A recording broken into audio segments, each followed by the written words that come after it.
Çdo ditë qytetarët përballen me të njëjtën pyetje.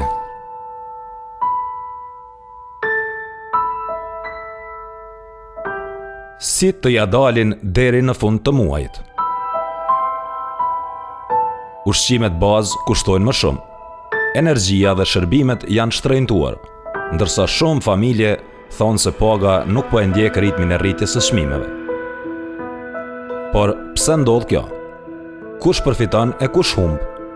A është inflacioni një fenomen global apo pasojë edhe e politikave ekonomike në Kosovë? Çfarë po kërkojnë qytetarët, bizneset dhe prodhuesit vendor? Shtrenjtimi i jetës është një brengë e madhe për shumicën e qytetarëve të Kosovës. Zonjë, çfarë mendoni për çmimet në Kosovë? Si ju duken? Janë të shtrenjta apo janë të lira? Mu më duket shumë pyetje provokative. Pse tu e ditë shumë mirë çfarë situate jena në Kosovë që gjenerata e tretë nuk mundet as me mbijetu. Mos të flas për tjera gjenerata. Urnoni shkonin në treg, urnoni shkonin në shërbim e shiqoni. Ato që keni mujt me blejt me 100 euro, 10, sot e merrni me një qeset vogël. Çmimet janë astronome, kushtet janë jetesës në tokë, që thojnë, kështu që deri kur ka me shku kështu nuk e di. Tu pas parasysh shtrenjtimin, çka duhet lënë mangut ose çka po lëni mangut në raport me shtrenjtimin e çmimeve?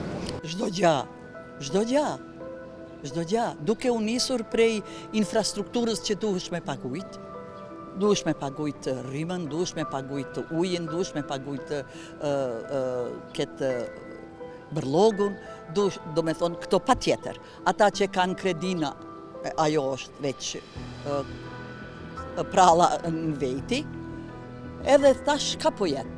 Për gjeneratën e tretë, une po e ceki se vetë jam gjenerata e tretë, duhet me llogarit barna, duhet me llogarit mjekun. Shka jetë për ushqim? Pensionet, katastrofë.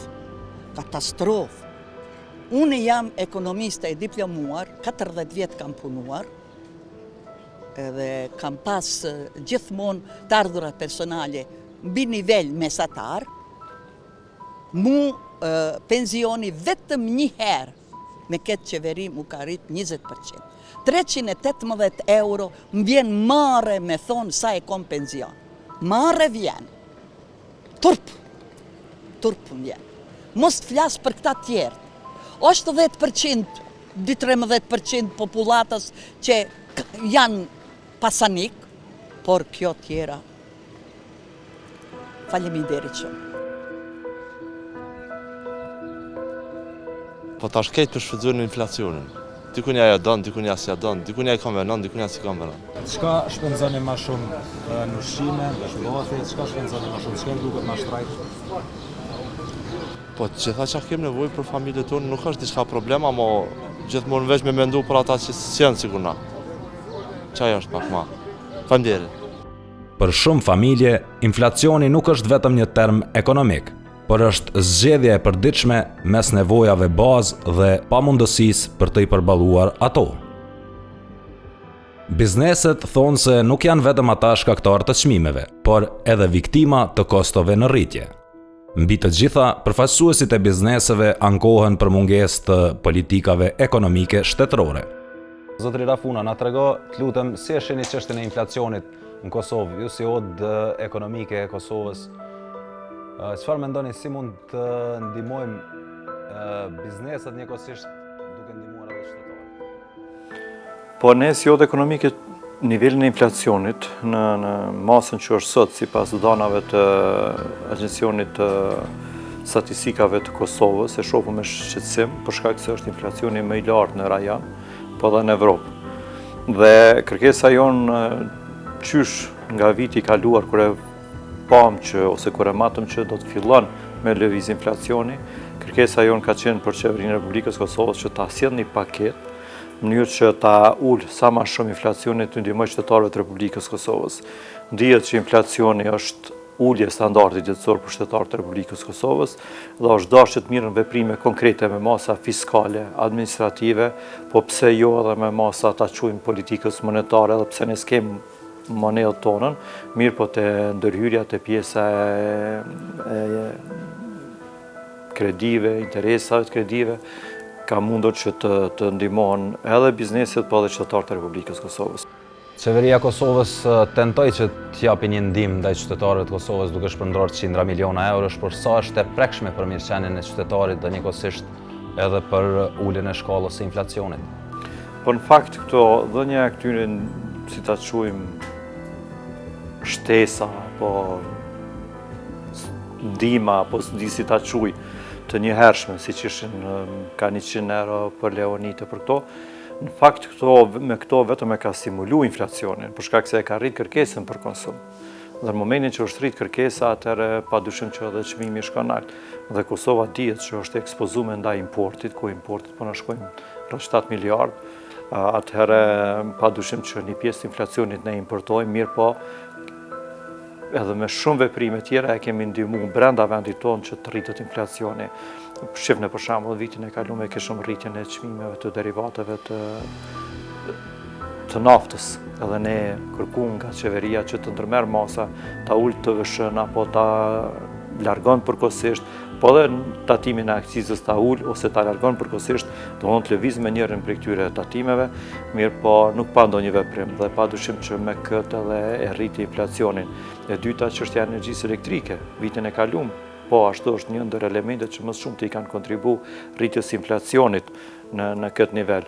Për këtë arsye, sado që është thënë që qeveria po ndihmon me këto 100 miliona duke i shpërndarë qytetarëve kategorive të ndryshme sociale, prap me këto veprime vetëm e ka ndihmu dhe ka stimulu rritjen e inflacionit. A ka pas nevojë? Patyshim që po, ka nevojë mu rrit pagat, ka nevojë mu rrit pensionet, mirë po ato duhet jenë përhershme në mënyrë për ta ndihmu që të përballen me inflacionin. Por, edhe njerë për theksoj, në këtë rast nuk ndihmohet në këtë mënyrë ose nuk luftohet inflacioni, po inflacioni luftohet me masat e politikës fiskale, me masa administrative edhe me masa nëse ka hapësirë politika monetare. Shohim ngritjet e çmimeve, por nuk shohim zbritjet e tyre. Shohim që statistikisht inflacioni po bie, por në aspektin real nuk është e prekshme. Si e shihni këtë çështje? Shiko, një që muj me thonë me përgjithësi të plot është që biznesi është shumë i kujdesshëm ndaj klientit. Mirë po edhe ulja tatimit të menjëhershëm nuk ndikon te biznesi që pëtullet çmimi menjëhershëm, për shkak, siç e thash, importit madh që dominon Kosovë. Dhe kur një madh blehet me një çmim më të lartë, sado që ti e ul tatimin këtu, nuk reflekton menjëherë për shkak stokut të krijuar që është importuar, është pagu ai tatim sipas tatimeve që kanë qenë më të larta. Për këtë arsye, zbritja e çmimit e kërkon kohën e vet, mirë po ne edhe si odë ekonomike gjithmonë kemi thonë që duhet të ketë një mbikëqyrje më të rraptë nga autoriteti, siç është inspektoriati ose administrata tatimore, në rastet për shembull kur ulet tatimi i vlerës së shtuar, atëherë çdo që tulet për aq edhe çmimi i madhit. Kështu që edhe një herë prej përvojës time personale, po edhe atë që kam pa prej anëtarëve të odës ekonomike, për biznesin, klienti është aseti më i çmuar dhe shumë të kujdesshëm me klientin. Mirë po, në gjithmonë sa i përket uljes së çmimeve, duhet me di që ajo nuk mundet brenda 24 orëve me ul çmimi për shkak edhe njerë stokut madh që e kemi kriju me rastin importimit dhe pagesës së taksave. Çka kisha prek, për shkak këty në grafikonën që të përcjell, që në Kosovë është inflacioni më i lartë krahasuar me vendet e Ballkanit, derisa në vendet e Ballkanit nëse krahasojna muajin maj me muajin e vitit të kaluar është si rreth 4%, në Kosovë tani kemi 6.8%. Në është një inflacion shumë i lartë, një inflacion që gryn qytetarin e Republikës Kosovës dhe nevojiton masa shumë urgjente më ndërmarr për me ul inflacionin dhe me ndihmu qytetarët e Republikës Kosovës që mos të varfrohen më shumë. E dyta, ne si odë ekonomike ju bëjmë thirrje të gjitha partive politike që janë tani pjesë e Kuvendit të Republikës Kosovës që sa ma shpejt i themelojnë institucionet, i themelojnë organizmat brenda Kuvendit Republikës Kosovës, komisionet kompetente dhe të ndërmirën veprime urgjente për të ndihmu ekonominë e vendit, për të ndihmu qytetarën e Republikës Kosovës, po edhe për të zhvillu shtetin tonë. Te ekonomia kemi shumë ngecje, kemi nevoj urgjente që të ndërmirën veprime, reforma, thella, si në politika fiskale, si në sundimin e ligjit, si në arsim, po ashtu edhe në shëndetësi. Kështu që këto veprime duhet me urgjencë të mirën, duhet mirën me një dialog publiko-privat në konsultim plot me sektorin privat për të mirën e ekonomisë së shtetit, jo të përgatitën ligjet dhe të mos konsultohet sektori privat, si edhe në ligjet të cilat nuk mund të implementohen, ose ligjet të cilat e shtyn biznesin për mu largun nga Kosova, mos me investu në Kosovë.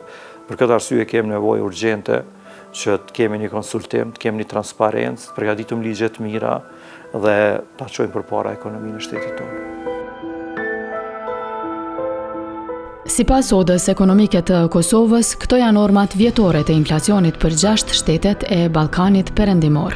Mesatarja për vitin 2025 edhe janar-maj të vitit 2026. Shqipëri 2.6%, Serbi 2.9%, Malizi 3.2%, Maqedonia e Veriut 4.3%, Bosnje e Hercegovin 4.6% dhe Kosova me përqindjen më të lartë 6.6%. Bizneset argumentojnë se përballen me kosto të larta dhe se një pjesë e madhe e shtrenjtimit nuk vjen nga fitimet që gjenerojnë, por nga zinxhiri i furnizimit dhe kostot operative.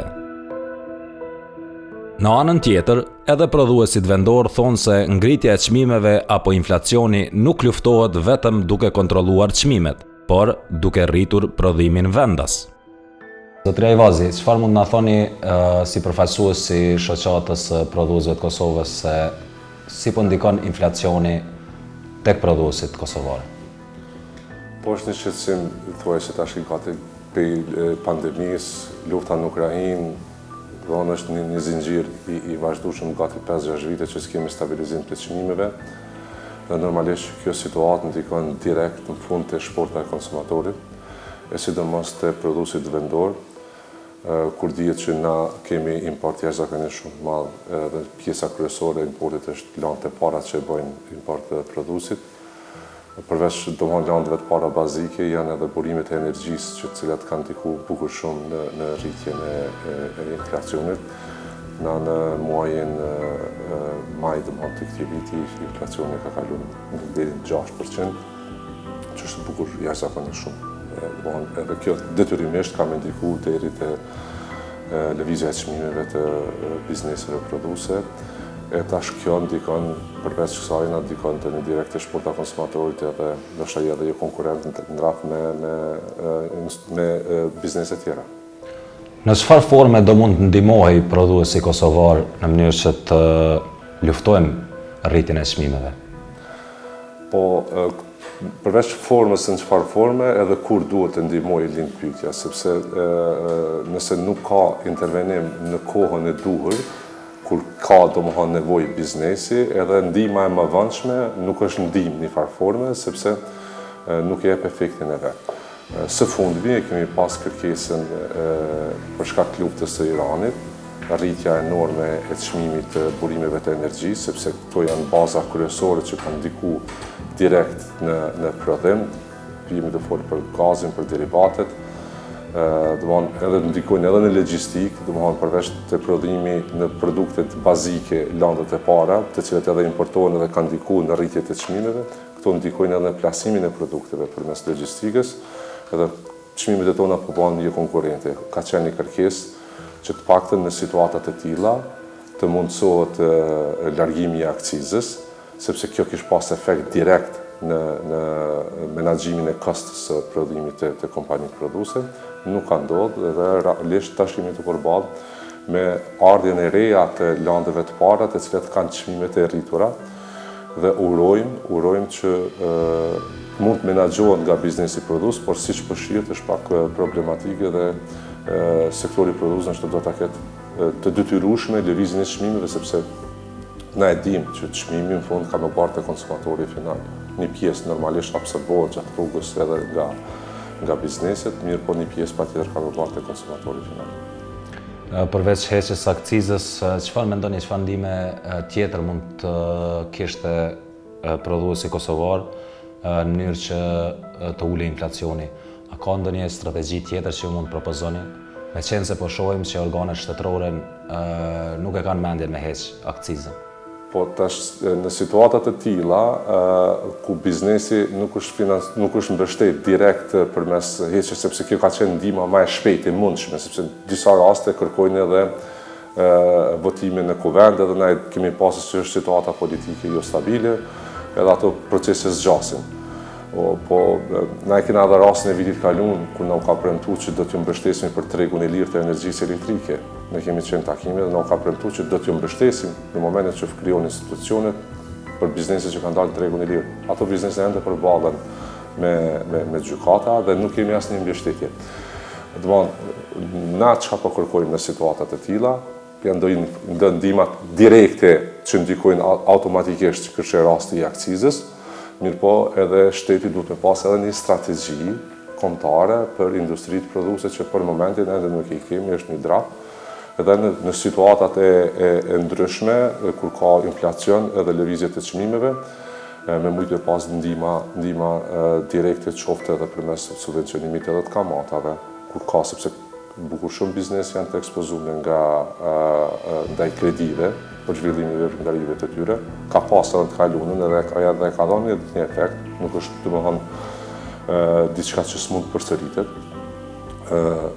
Situatat e tjera mundet me pas edhe përmes punësimit. Ne dimë që bizneset për momentin po përballen me kostën arritjen e pagës minimale në mënyrë shumë të shpejtë, domethënë.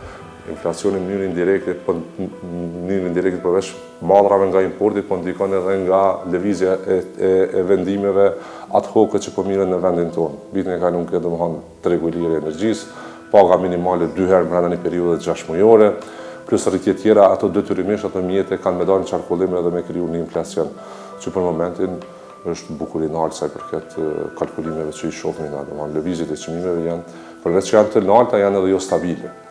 S'po krijon stabilitet të na lëvizja e çmimeve që ti me bani planifikim. Na duhet të përmendim edhe diçka. Bizneset produse fatmirësisht kanë filluar me deportuar në tregun evropian. Jo vetëm evropian, po edhe në rajonal, evropian edhe te Atlantik gati. Madje ditëve të sotme kemi marrë një lajm të mirë që produktet e Kosovës do shiten në botë made in Kosova. Po, është e vërtet kjo. Realisht kjo është fal antarësimit nga Uda Ekonomike në organizatën G-nishin, edhe për njohjen e origjinës së mallrave të Kosovës, domethënë këto janë atë më të barabartë. Këto janë procedura që na pikryjmë si komunitet i biznesit. Na çka po kërkojmë në situatat e tjera, aty ku na duhet dora shtetit, paktën ta ndjejmë këtë dorën e shtetit, sepse fundit 90% të kompletimeve në këtë vend i krijojmë përmes biznesit.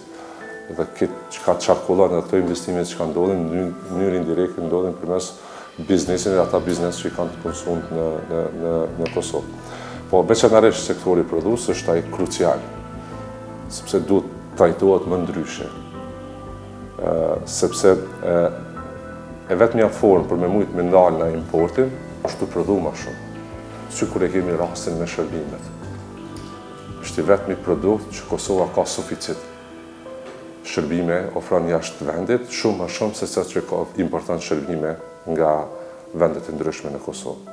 Ma në këtë strategji mundemi me përdorë. Unë e kuptoj që nësë mundemi me mbulu krejt importin me produkte vendore.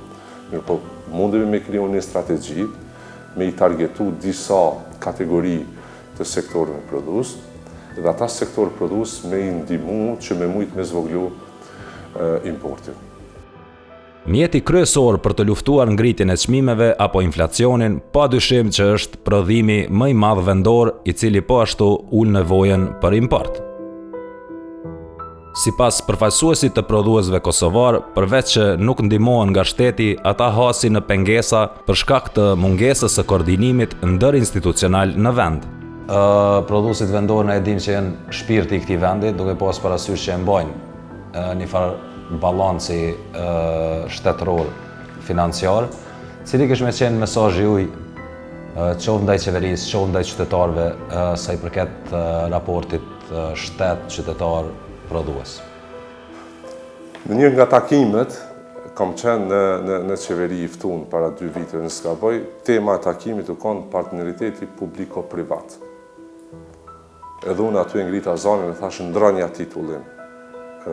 Komunikimi publiko-privat, shtu diçka ka qenë, thashë ndrënja titullim, thashë bane komunikimi publiko-publik. Pse? Sepse na problemet më të mëdha i kemi mes institucioneve. Ku institucioni me institucionin s'mirët në vesh, e tash na mesmi. Ju e paguni barën pas. Ne e pagujmë barën. Na duhet me shku për një dokument në 4-5 institucione të ndryshme. Edhe kjo zgjatë si procedurë. Prandaj, në situatat e tilla, unë prapë po tham. E para, mos na premtoni nëse diçka nuk realizohet. Ma mirë është me thonë, zhvillane, nuk kemi mundësi në qëtë situatë me ju përkra. Biznesi zhvillohet. Paktën kërkesa e biznesit është mos na pengoni. Nëse s'mundesh me ndihmu, paktën mos na pengoni. Bashkëpunim, komunikim, janë sena thelbësore që po na duhen neve. Koordinim, planifikim. Sepse jemi sektori i cili jemi të sulmu haptas importin. Sot që po flasmi, për çdo 1 euro që eksportojmë, rreth 7 euro importojmë. Edhe ato pare që përshpërndahen te populli tani, po na dalin jashtë, po rrin këtu. Neve duhet me na interesu qysh me mujt minar paret në vendin tonë, mu pa multiplikimi i qarkullimit në vendin tonë. Jo me marrë 1 euro prej teje e me qume 1 herë jashtë atë euro. Sepse këtu s'ka zhvillim, ka lëvizje të pareve, ka grumbullim djerës prej sektorit biznesit, paguj tatime, edhe ato tatime shka direkt në import. Na duhet me luftu qëtë pjesë. Si prodhues fillestar, në rast se hapim një prodhim të një produkti fillestar, a ndihmohemi në ndonjë aspekt nga shteti? Jo, s'ka për momentin. Nuk ka në ndihmë teknike të vogël, po jo që me thonë në standard. Edhe këtu është problemi. Pse është që këtë problem? Se s'kena hala strategji kombëtare të industrisë prodhuese. A ka pas ndonjëherë Kosova? Jo, s'ka pas asnjëherë, ka pas tentativë, drafte ka pas të ndryshme, edhe aty planifikohen kur bën strategji tani në formë që të planifikohet rruga se ku ka me shku biznesi prodhues ose edhe biznesi pavarësisht për llojit strategjisë që bëhet. Tash unë po flas për sektorin prodhues. Tash aty shihet ku është lëvizja edhe ndikimi i sektorit prodhues në GDP-n, sepse gjithçka çka flasmi, domethënë flasmi tash bruto produktin vendor, zhvillimi i vendit matet me çfarë. Nëse na e analizojmë tash sektorin prodhues, se në terma nominal na jemi rrit. Në terma nominal. Por a jemi rrit realisht? Realisht jo. Realisht s'duket që jemi rrit në raport me GDP-n kur ta shohim, sepse ka çështu inflacioni, ka kosto të tjera që kanë ndikuar dhe kanë zvogëluar këtë rritje, sepse rritja ka shumë e madhe e sektorëve të tjerë, shembull produktet e importit kanë ndikuar shumë më shumë në këtë. 13% e kena pas pjesëmarrje në GDP-s dikun para 10 viteve. 13% e kemi tash në sektorin prodhues. Edhe s'fundmi i pash në media tu proklamu që na kemi rritjen më të madhe ekonomike 5.4%, 5.43%. Kur të hysh dhanat janë publike në Agjencion e Statistikave të Kosovës e i verifikon, e shef, industria prodhuese është 2.3%. Tasha mund krenuna që na të rrit 5.43%, edhe ka kjo rritje, jo. Rritja më e madhe ardhje prej shpenzimeve qeveritare, paga 13 subvencionet e çto. Çfarë rritje është kjo? Që i bjen me hec në vend. Po do të më rrit në vend. Kush e ka krijuar rritjen? Je ka krijuar rritje fiktive. Po isha krenu nëse sektori prodhues është paktën mbi normën e rritjes planifikuar në 3.5%. Unë e 2.3% 3 muajin e parë. S'është rritje kjo. Duhet me ndihmu shteti, duhet me pas fokus prodhimin shteti. Një ekonomi që prodhon më shumë është më pak e ekspozuar ndaj krizave të jashtme dhe luhatjeve të çmimeve.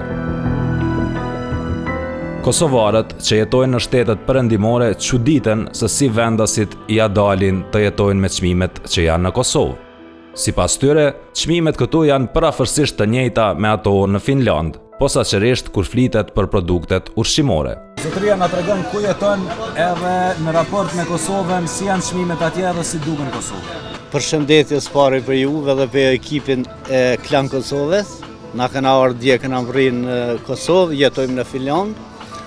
Sa i përket çmimeve, unë nuk po shoh ndonjë dallim. Besoj që sa kum pa unë, sa kum ujt me dalë, çmimet janë të njëjta. Si në Finland, si në Kosovë, munen me kanë plus minus, dikun më të lira, dikun më të shtrejta, po përkohësisht besoj se janë si të njëjta.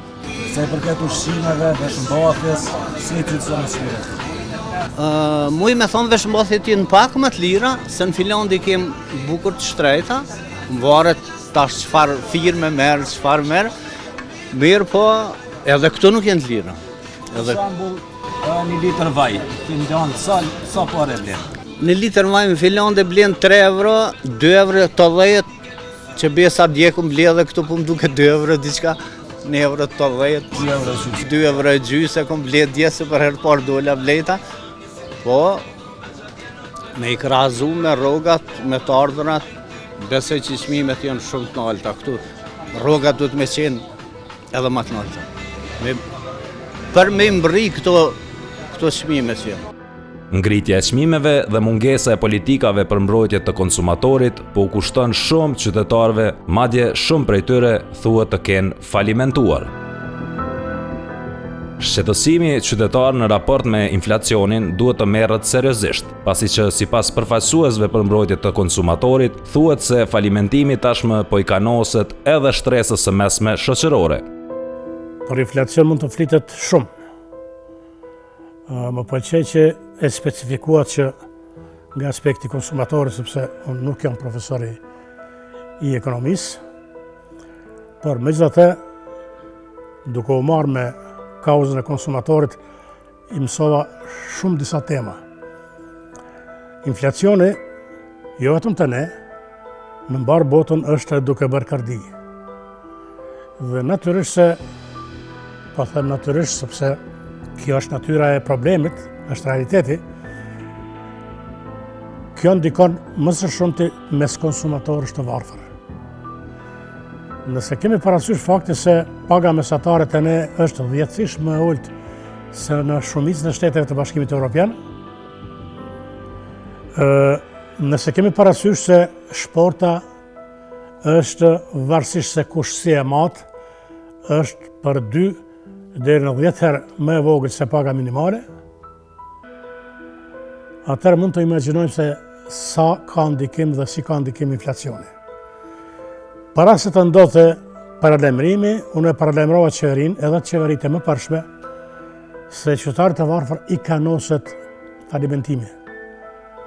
Askush nuk e mori parasysh, nuk më besoi askush dhe ndodhi falimentimi i shtresës së shoqëtur të varfër.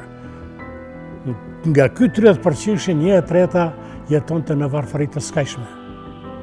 Dhe këta tani janë të gjithë falimentuar. Tani falimentimi i kërcënohet shtresës së shoqëtur të mesme, e cila një pjesë e madhe e tyre jeton me overdrafte, me linja kreditore, sepse nuk i mjafton rroga.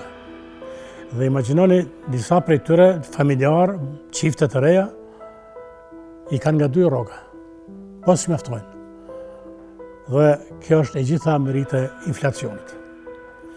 Dhe ne kemi disa lloje të inflacionit. Inflacioni kryesor është inflacioni i institucional, i shtetit. Sepse nëse shteti nuk ka politika antiinflatore, natyrisht se i bjen bara përgjegjësisë. Nëse jo përgjegjësia subjektive, atëherë për shkak të përgjegjësisë objektive, qeveria mund të shpallët fajtore. Fajtori i dytë është qytetari konsumator taksapagues, sepse ne shumë pak merrem me këtë lëm, ndërsa kur qytetari konsumator taksapagues është në rolin e elektoratit që e përfaqëson më direkt sovranin dhe nuk mendon se ku e hedh votën, atëherë përgjegjësinë ka edhe më të madhe. Partitë politike janë një prej të tretave që ndoshta për diken janë të parat, për arsye sepse ne si qytetar konsumator shumë ju besojmë atyre, ju vazalizohemi, ndërsa harrojmë që ato drejt për drejt i marrin pjesë në fuqizimin e inflacionit të ne në Kosovë. Dhe dikush befasohet si partit politike, në veçanti si ato të cilat nuk janë në pushtet. Shumica kanë qenë në pushtet. Dhe të gjitha heshtin sot, ani se e dinë që në mënyrë të kundërlidhshme e kanë miratuar ligjin për finansimin e tyre nga buxheti, pa debat publik, pa parën e interesit. Para e interesit është qytetari, konsumator, taksapagues. Domethënë, ne i kemi 3 variante të shfaqjes së sovranit, të shtetasit, të popullit. Qytetar, konsumator, taksapagues. Dhe të gjitha këto janë të shpërfillura dhe me këtë veprim krimogjen, ne e dëshmojnë, neve na dëshmohet se kjo klasë politike ka shumë për të në bërë, për të kërkuar falje, për të kthyer mbrapa. Keq menaxhimi politik dhe qeverisës ka filluar pas luftës me privatizimin jo me një koqërllëk i aseteve publike, pronave shtetërore. Pronat publike nuk privatizohen, nuk duhet të privatizohen, nuk guxojnë të privatizohen, si që kemi pas rastin e distribucionit. Por ne kemi pas edhe prodhues të produkteve jetësore që ne do të mund t'i trajtonim si ndërmarrje publike. Nuk do t'i numërojmë së marko, po janë disa, dhe ne për mungesë të disa produkteve tona, sot ato importojmë dhe i ashtrojmë barrën e inflacionit, ja ndihmojmë inflacionit. Cila do t'ishte e radhës? E radhës do t'ishte pavarësimi jonë, Zotit Shqyqër, falenderoj Zotin UÇK-n, NATO-n, Amerikën, por çka ndodhi?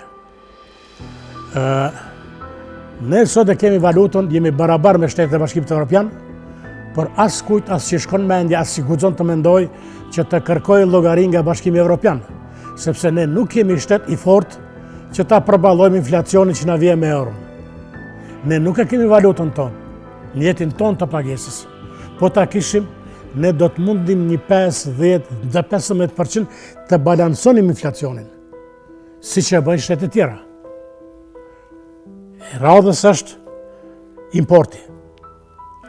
Po filloj nga më e vogla që është marrëveshja CEFTA. Ne e kemi të nënshkruar një marrëveshje e cila sipas me nuk respektohet nga asnjë antar nënshkrues i CEFTA-s. Ne gjithmonë e kemi gjuhën të dhëmbë që na dhëmb dhe e dhëmb që na dhëmb është Serbia. Serbia që nga pas lufta vazhdimisht e subvencionon eksportin dhe vazhdimisht janë ndihmon në subvencionit edhe me rivlerësimin e vlerës së valutës së tyre të pagesës, që është dinari. Dhe këtë rivlerësim e bën jashtë normave të CEFTA-s, i shkel të gjitha normat e CEFTA-s. Dhe ne se kemi bërë kur asnjë demarsh për t'ia bërë me dije se ne nuk pajtohemi. Ne vazhdojmë importin enorm. I radhës se janë bërë shumë, nuk po mritej ti numëroj. Ne si shtet i pavarur, shumë i respektuar në botë, sepse kemi bërë atë që rrallë ndonjë shtet në botë e ka bërë, nuk kemi kontratë tregtare me asnjë shtet me të cilin kemi raporte tregtare të zhvilluara. Që do të thotë edhe se ne në asnjë ambasadë me këto shtete nuk kemi atashe ose përfaqësues tregtar, komercial ose dikën tjetër që e përcjell importin. Ju lutem, shumica shteteve që eksportojnë e subvencionojnë eksportin dhe ne nuk kemi raport, nuk kemi pasqyrë për të parë se si sa në që mënyrë e bën. E dyta, ndërmarrjet importuese, produktin e subvencionuar neve na e shesin si produkt të pa subvencionuar. Domethënë është një hapësirë që i themi në një luftë jashtëzakonisht madh i margjinës, i marzhës.